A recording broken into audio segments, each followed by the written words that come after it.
Phyllis Van Schlemmer is a contact whose space adventures are of the same type as Aino Ivanov's.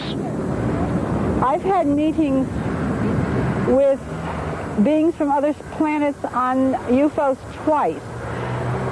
Both of them were completely different than the other. My first meeting was a UFO came down, it landed, I saw it, the door opened. For a moment I was very frightened, and I said, no, this is an experience, I must go with it. So I boarded the craft, and as I entered, I felt the presence of someone in back of me that I didn't see, and I entered into the inside of the craft, and there were two beings in the craft. They were well over 6 feet, formed exactly like a human, quite good looking, very appeared to be males. They had a metallic type of costumes on, did not seem to have any openings or fastenings of any kind. Very large crystal blue eyes, if you can call eyes crystal blue. And several years before, in my office one day appeared a space being, and it was similar to this being that these three beings, or the two beings that I had seen that was on the ship.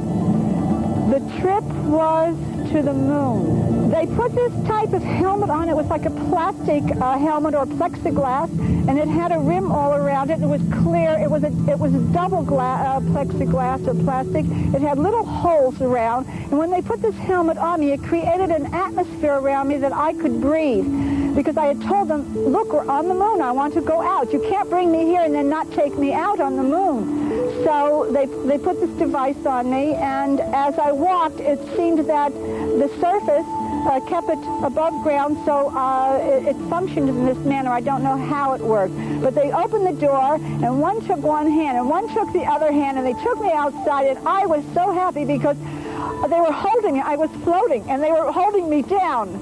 They did not have problems walking on the moon. They did not float. They may have had something to hold them down. I don't know, because their boots were the same as their clothes. But I walked around for a while, and I wanted to walk, and they held me down so I could walk in the dust like this and kick it up and so forth. And we walked around a while, and then they gave me the message, we have to go back.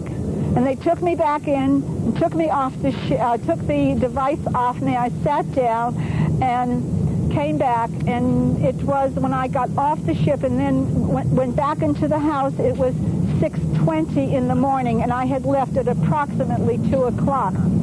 I asked them how were they able to do this, because I think our astronauts took a couple of days to get there. And they said that we just did not understand, that we were not technically advanced enough to understand how to go this fast.